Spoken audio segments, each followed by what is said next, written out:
Assalamualaikum warahmatullahi wabarakatuh. Perkenalkan, nama saya Mudrika Niswah Nilam Konita dari kelas F3 Program Studi Tasawuf dan Psikoterapi Fakultas Usuluddin dan Filsafat UIN Sunan Ampel, Surabaya.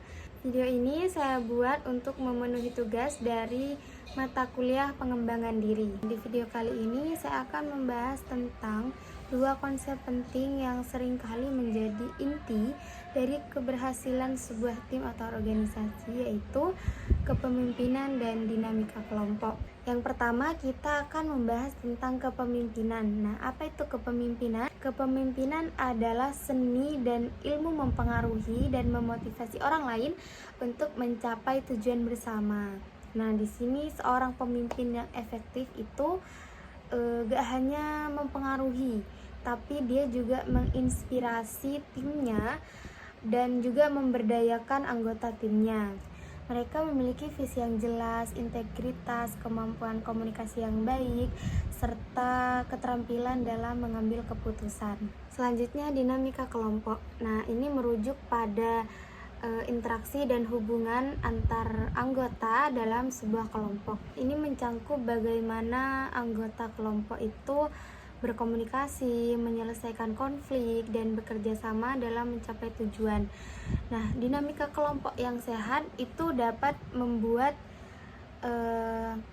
suatu organisasi tersebut atau tim tersebut itu berhasil atau memiliki kinerja yang bagus. Nah, sedangkan dinamika kelompok yang tidak sehat itu menyebabkan terhambatnya untuk mencapai tujuan dalam kelompok tersebut. Mengapa kedua konsep ini penting? Karena pemimpin yang efektif dan dinamika kelompok yang sehat itu adalah kunci untuk mencapai hasil yang luar biasa.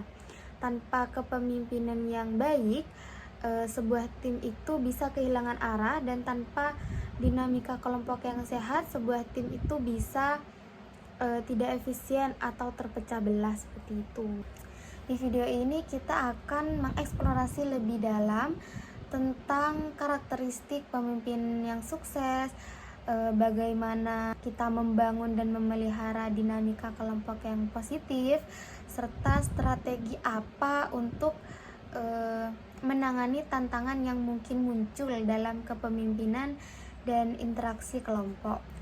Seorang pemimpin memiliki beberapa kriteria umum. Yang pertama, memiliki visi dan tujuan.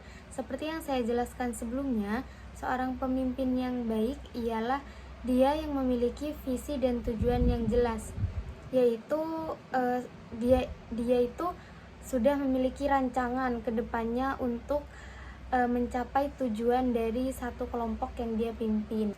Yang kedua, seorang pemimpin yang baik itu memiliki integritas. Apa sih integritas? Nah, integritas itu adalah seorang pemimpin dapat bertindak secara jujur, etis, dan dia konsisten dengan apa yang dia lakukan atau apa yang dia sampaikan. Yang ketiga, kemampuan komunikasi. Nah, seorang pemimpin yang baik ini memiliki kemampuan komunikasi yang bagus, serta dia juga mendengarkan secara aktif anggotanya. Yang keempat, memiliki kemampuan untuk mengambil keputusan yang tepat dan efektif di waktu yang tepat. Yang kelima, memiliki kemampuan memotivasi. Dia mampu menginspirasi orang lain untuk mencapai tujuan yang ditargetkan dalam kelompok tersebut. Yang keenam, kemampuan manajerial. Dia mampu untuk mengelola waktu, sumber daya, dan orang dengan efektif. Yang ketujuh, kemampuan beradaptasi. Dia memiliki sifat fleksibel dalam setiap perubahan dan mampu beradaptasi dengan cepat. Yang kedelapan, memiliki rasa empati. Nah, seorang pemimpin yang baik itu memiliki rasa empati, di mana dia bisa mengerti perasaan timnya, dia bisa mengerti kebutuhan timnya, dia juga bisa memahami apa keinginan atau ketidaknyamanan dalam timnya. Nah, yang terakhir, seorang pemimpin itu memiliki keinginan untuk terus belajar dan berkembang dalam menjadi pemimpin. Berikut adalah beberapa cara di mana dinamika kelompok dapat mempengaruhi sebuah keberhasilan dalam kepemimpinan.